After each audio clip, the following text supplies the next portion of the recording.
Away from Akwa Ibom State, Federal Capital Territory Administration has commenced a two-day health sector joint annual review and performance dialogue for 2025, aimed at strengthening the healthcare system in Abuja. The annual exercise assesses FCT's performance in the 2024 health year and the first quarter of 2025, measuring key indicators, milestones, and challenges within the sector. FCT correspondent Naomi Oleribe has details.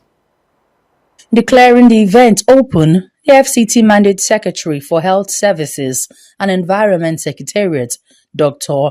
Adedolapo Fashawe, represented by the Acting Director General of Hospital Management Board, Dr. Amadu Abubakar, described the review as a critical aspect of governance that provides stakeholders an avenue to evaluate progress, identify bottlenecks, and recommend actionable solutions in line with the National Health Sector Renewal Investment Initiative. This initiative, as many of you know, is one of the flagship programs under President Bola Ahmed Tinubu's renewed Hope agenda, aimed at dismantling systemic barriers and strengthening healthcare delivery across Nigeria. Also speaking, Permanent Secretary of the Health Services and Environment Secretariat, Dr. Babagana Adams, represented by Dr. Dan Gazama, reiterated that the review serves as a vital platform for planning accountability and resilience building in the FCT health sector. Permit me to acknowledge the unwavering commitment of our Honorable Minister, Barrister Wilson Wike, whose leadership and policy direction have provided the enabling environment for improved health service delivery in the FCT.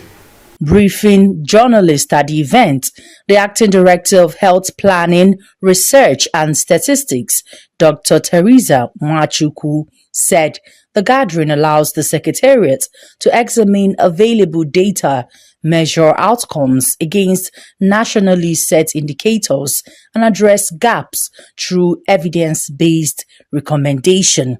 The purpose of the joint annual review is for us as a secretariat to come together and review all the data that we've had, the work we've done, and compare them to indicators that are nationally set. So we have a goal, we have targets, and the review is to allow us to see whether we met those targets, whether we were able to meet those targets, and if we were not able to meet those targets, what were the challenges, what were the reasons, what are the gaps, and then to collectively make recommendations for a way forward.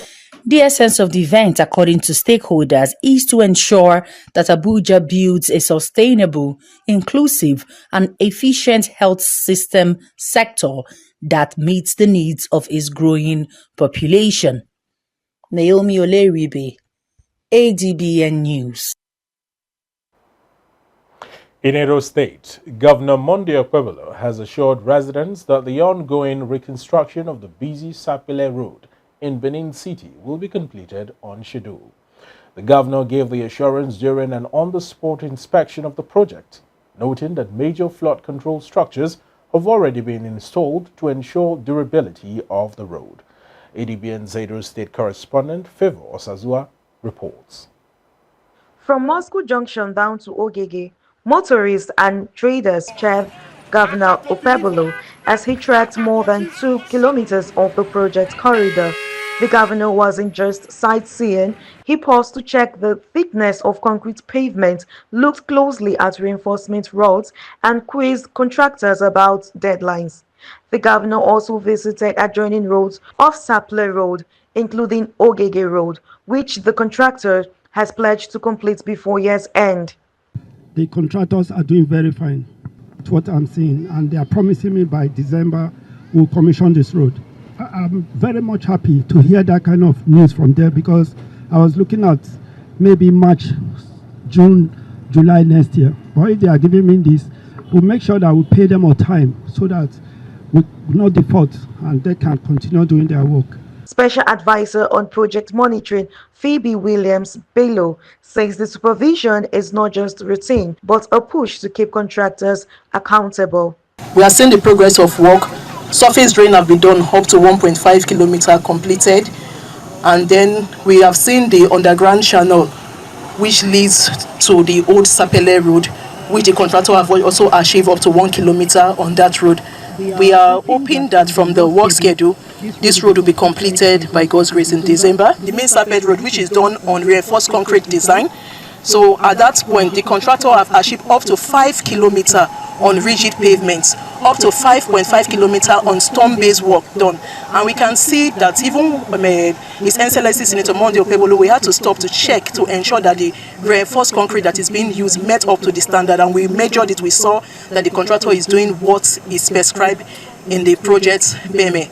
On site, project engineer Ademola Ade confirmed that Ogege surface drainage are almost done with, and nearly all the underground canal at Old Sapele Road is ready. So far, the surface drain has been completed. So we are the ones also handling the Old Sapele Canal Road, in which 1.2 kilometers out of 1.6 has been achieved. Then there is a cross cover we are taking to take all the runoff from this Ogege down to the canal. And that triple bus covered we achieved now. And the second phase will kick off very soon. By December, this road will be ready, because this road is also a reinforced concrete, which it will be completed as scheduled. Residents say this is the first time in years they are seeing such detailed work on the artery that links the South-South region. In Benin City, Favor Osazua reporting for ADBN News.